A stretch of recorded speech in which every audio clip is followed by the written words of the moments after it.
Muy buenos días. Seguimos reflexionando este discurso increíble que Jesús nos da en el Evangelio de Mateo. Y hay que decirlo, el contexto, la clave es precisamente que es una buena noticia. Es Jesús quien nos está hablando de que hay una nueva forma de vivir, de que podemos vivir en paz, de que podemos vivir en felicidad, que podemos experimentar la realización en nuestra vida. Me gusta mucho y lo voy a seguir repitiendo. Inicia este discurso con las palabras bienaventurados, felices, dichosos, plenos, alegres, los que puedan entender estas cosas. Y el día de hoy, el tema de esta parte del Evangelio es la oración. Pero tenemos que entender la oración no en su expresión externa, sino en su expresión interna. El contexto y los ejemplos y la forma en cómo Jesús se va moviendo en este discurso es de que usa un ejemplo exterior para llevarlo al interior. ¿Habéis oído que se dijo? Pues yo les digo. Si tu mano te es ocasión de pecado, quítatela. No está hablando de cosas externas, sino más bien Él quiere poner el énfasis en el interior. Por eso, en esta oración del Padre Nuestro, el énfasis no está en la expresión externa, sino más bien en la relación que el corazón tiene cuando habla con Dios. La oración del Padre Nuestro, más que un rezo, más que una, no sé cómo pudiéramos llamarlo, una fórmula, es más bien un estilo de vida. La oración del Padre Nuestro encierra la actitud de la vida cristiana, no solamente en su relación con Dios, sino que en la relación con Dios también con los demás e incluso hasta con las cosas. Ahora, algo que Jesús dice es, no charléis como le hacen los hipócritas. Ahí hay que ver muy bien el adjetivo que Jesús usa. Ayúdenme, ¿qué significa o cómo identificamos a un hipócrita? El hipócrita es aquel que te dice una cosa y hace otra. Que dice una cosa y su corazón está fuera, hace lo contrario. No siente, no cree, no vive lo que dice. Ese es un hipócrita, una persona falsa.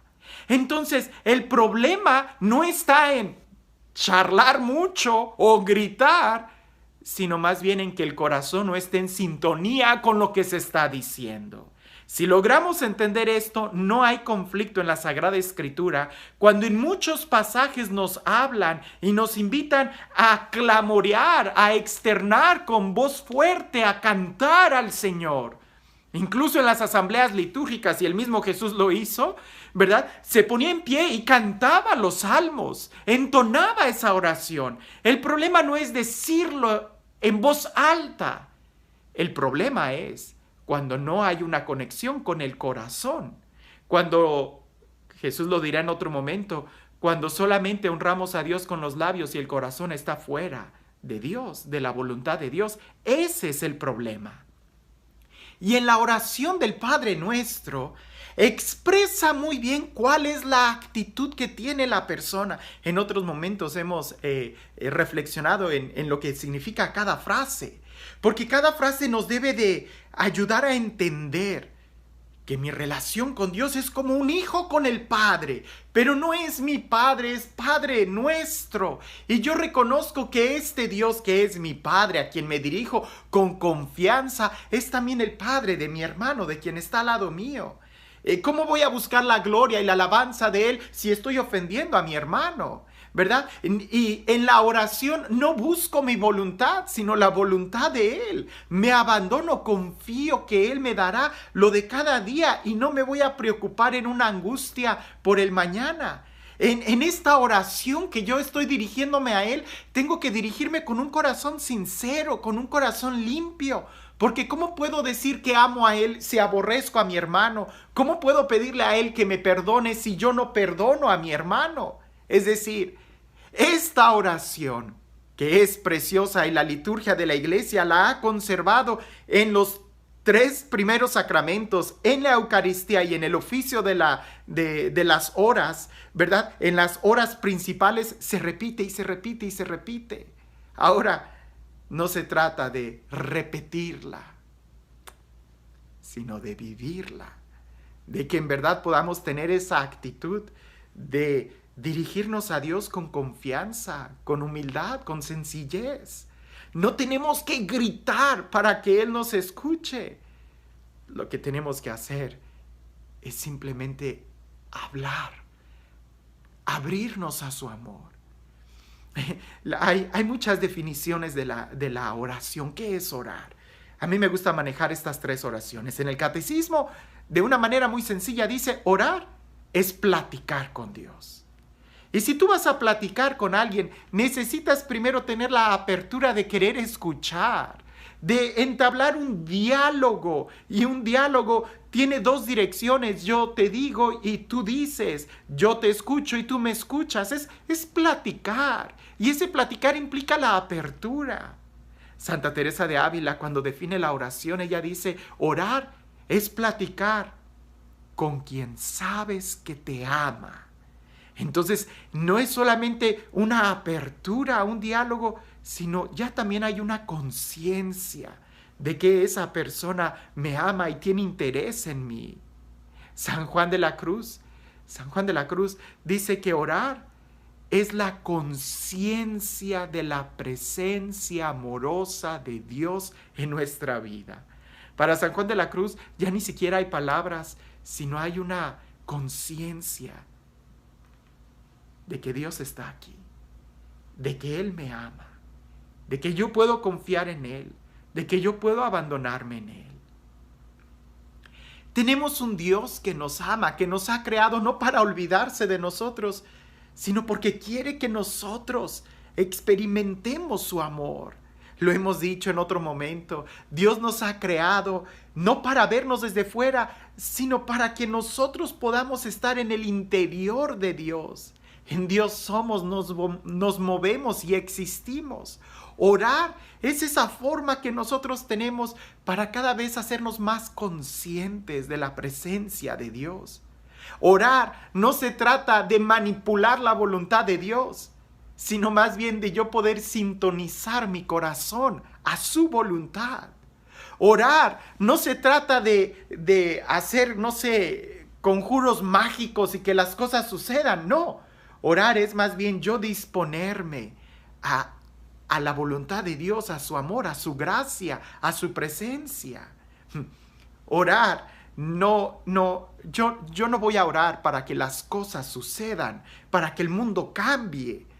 La oración, el primer efecto que tiene la oración es que yo sea quien cambie desde mi interior.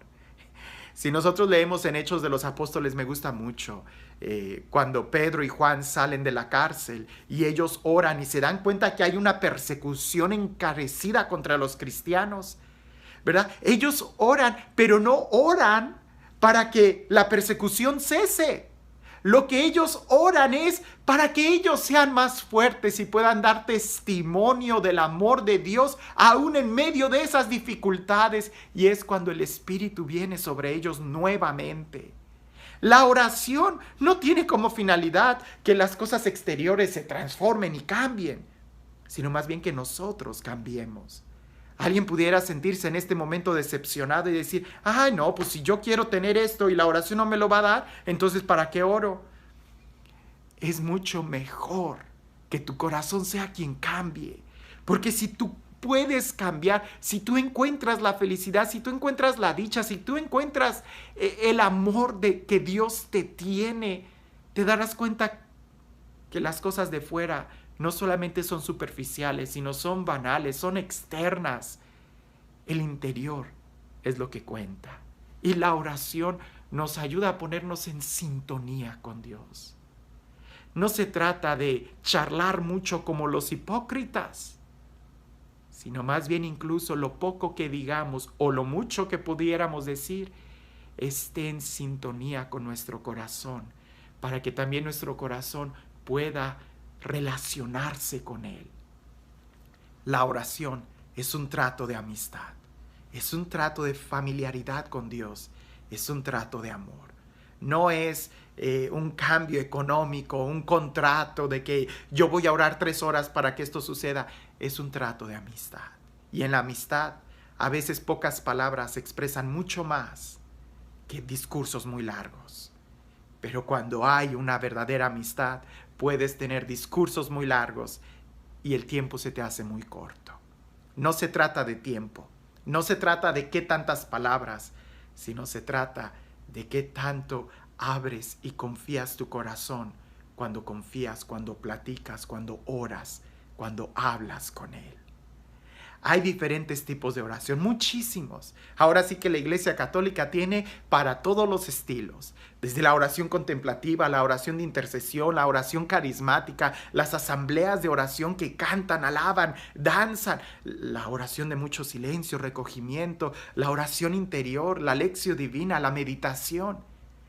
No importa cuál, lo que importa es que tu corazón entre en sintonía. Porque tan peligroso pudiera ser que estuvieras brincando y cantando y que tu corazón esté fuera de la voluntad de Dios, como que estuvieras de rodillas en silencio y que también tu corazón estuviera fuera de la voluntad de Dios. Aquí se trata de mirar nuestra oración y meditar en la oración del Padre Nuestro.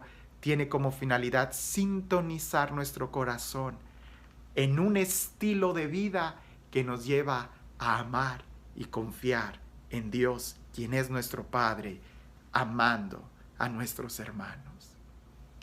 Y este Dios que es Padre nuestro, este Dios que sale a nuestro encuentro, que se nos revela y que quiere que seamos felices, que sea Él quien el día de hoy te bendiga, en el nombre del Padre, del Hijo y del Espíritu Santo.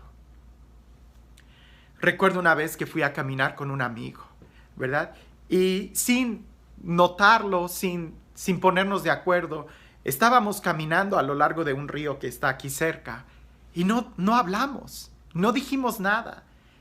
Y sin embargo, al final, cuando ya nos íbamos a separar, hicimos esa pregunta: ¿y de qué hablamos? Pues de nada. Y sin embargo, pasamos una tarde muy, muy bien, muy llena.